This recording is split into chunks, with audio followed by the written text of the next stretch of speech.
Welcome to our channel. Today we how to connect Google Calendar API to a React booking page, full guide step by step clearly.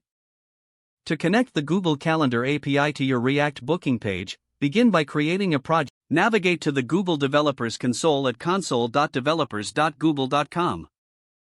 Sign in with your Google account if prompted. Once logged in, click on Select a Project at the top right, then New Project. Enter a name for your project and click Create. Next, you need to enable the Google Calendar API for your project. In the left-hand sidebar, click on Library. Search for Google Calendar API and select it. Click on the Enable button to activate the API for your project. After enabling the API, navigate to Credentials in the left sidebar. Click on Create Credentials and choose OAuth Client ID. You will be prompted to configure the consent screen first. Fill in the application name and other required fields, then click Save. Select Web Application as the application type for the OAuth Client ID. Add your application's authorized redirect URIs.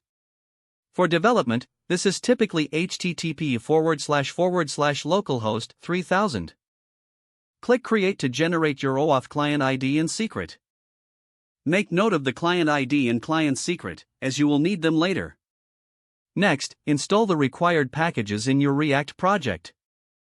Open your terminal and run npm install Axios.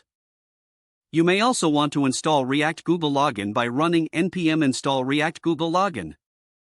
In your React component, import the necessary libraries.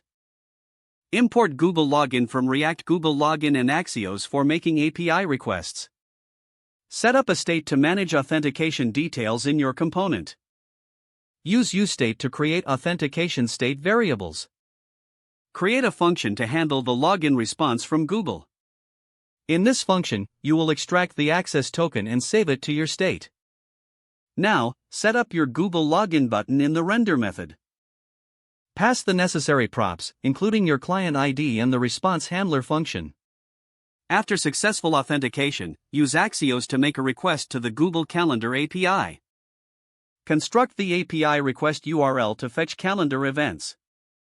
Use the access token for authorization in your Axios request. Handle the response to display the events on your booking page. Don't forget to like this video and subscribe to our channel for more step-by-step tech guides.